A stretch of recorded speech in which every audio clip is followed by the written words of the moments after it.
Tema 1, selamatkan makhluk hidup, tumbuhan sahabatku, pembelajaran 1.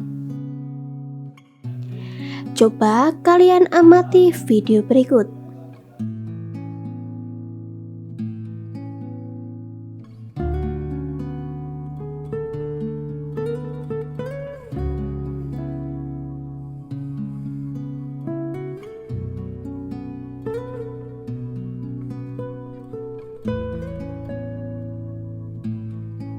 Nah, anak-anak, apa saja manfaat tumbuhan bagi kehidupan makhluk hidup?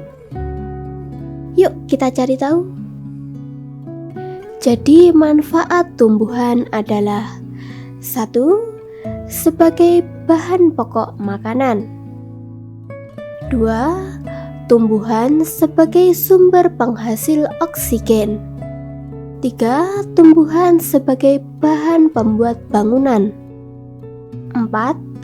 Tumbuhan juga merupakan sumber makanan pada hewan. Nah, dalam perkembangbiakan tanaman dapat digolongkan menjadi 2, yaitu perkembangbiakan tumbuhan generatif dan perkembangbiakan tumbuhan secara vegetatif. Perkembangbiakan tumbuhan secara generatif adalah perkembangbiakan tumbuhan secara kawin atau perkembangbiakan yang dialami oleh tumbuhan berbiji melalui penyerbukan dan membutuhkan alat kelamin jantan dan alat kelamin betina. Nah, lalu perkembangbiakan vegetatif itu bagaimana? Perkembangbiakan vegetatif adalah perkembangbiakan tanpa didahului dengan peleburan sel kelamin. Perkembangbiakan vegetatif dibedakan menjadi 2, yakni vegetatif alami dan buatan.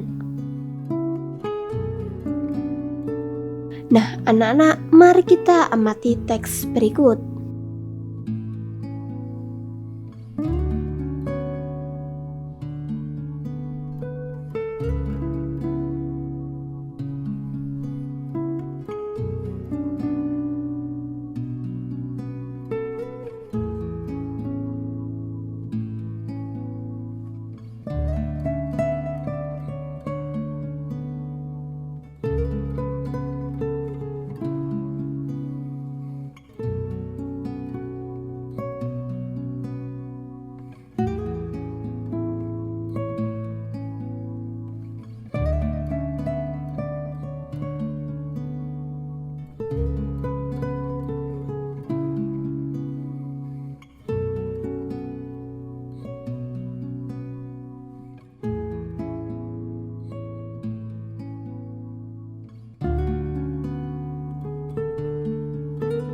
Dari teks tersebut dapat disimpulkan bahwa tanaman jagung berkembang biak secara generatif, karena dalam tumbuhan jagung perkembangbiakannya melalui proses penyerbukan dan pembuahan. Nah, anak-anak, dari teks mengenai perkembangbiakan jagung, kita dapat mengetahui ide pokok dari setiap paragraf. Coba kalian perhatikan dengan baik ya. Paragraf 1, ide pokoknya adalah jagung merupakan sumber karbohidrat dan makanan pokok. Paragraf 2, ide pokoknya adalah perkembangbiakan jagung dimulai dari biji. Paragraf 3, ide pokoknya adalah pembuahan jagung terjadi saat tepung sari jatuh ke kepala putik. Paragraf 4, ide pokoknya adalah bunga jagung berkembang menjadi buah. Paragraf 5, ide pokoknya adalah petani mengembangbiakan jagung dengan menanam kembali sebagian biji jagung.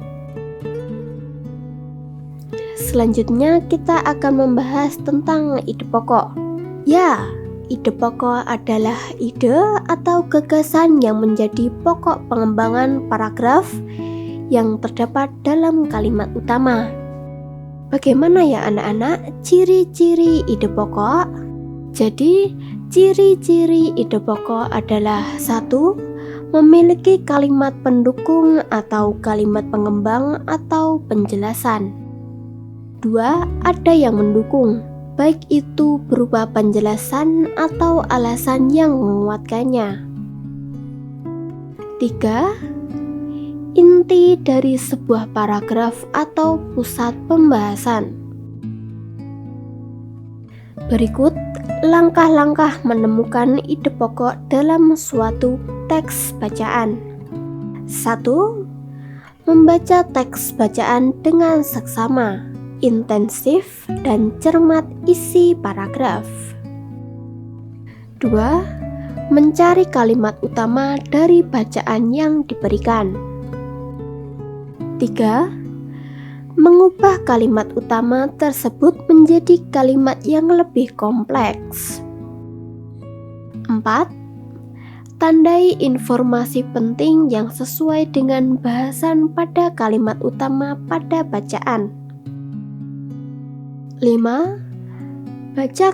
Baca kembali bacaan dengan teliti sampai kamu menemukan ide pokok bacaan. Nah, anak-anak, apakah kalian pernah melihat bunga sempurna? Apa sajakah ciri bunga sempurna itu? Ya, ciri bunga sempurna adalah memiliki mahkota, memiliki benang sari, memiliki kepala sari, memiliki kepala putih, memiliki tangkai putih, memiliki kelopak, memiliki bakal biji, memiliki dasar bunga, dan memiliki tangkai bunga. Contoh bunga sempurna adalah bunga sepatu.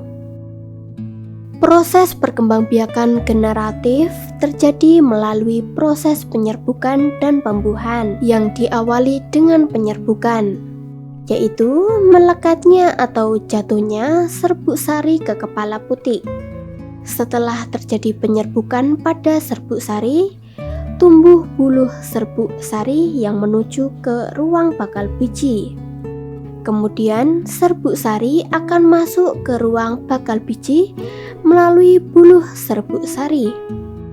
Di dalam ruang bakal biji terjadi pembuahan, yaitu peleburan serbuk sari atau sel kelamin jantan yang disebut spermatozoid dengan kepala putih, atau sel kelamin betina yang disebut sel telur.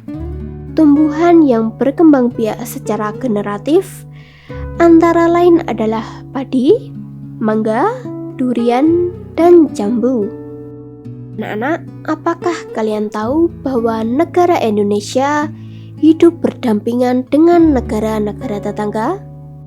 Oleh karena itu, didirikanlah organisasi yang bernama ASEAN.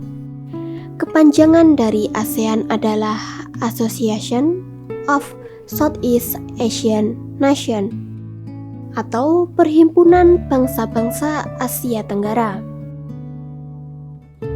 ASEAN sendiri mempunyai pengertian yaitu sebuah komunitas atau organisasi internasional terdiri dari negara-negara di kawasan Asia Tenggara yang mempunyai maksud dan tujuan untuk meningkatkan pertumbuhan ekonomi, kemajuan sosial, pengembangan budaya negara anggotanya, memajukan perdamaian, dan meningkatkan stabilitas regional. Tokoh pendiri ASEAN adalah Adam Malik yang berasal dari Indonesia, Tun Abdul Razak yang berasal dari Malaysia, Tanat Koman yang berasal dari Thailand, S. Raja Ratman berasal dari Singapura, dan Narcisco Ramos yang berasal dari Filipina.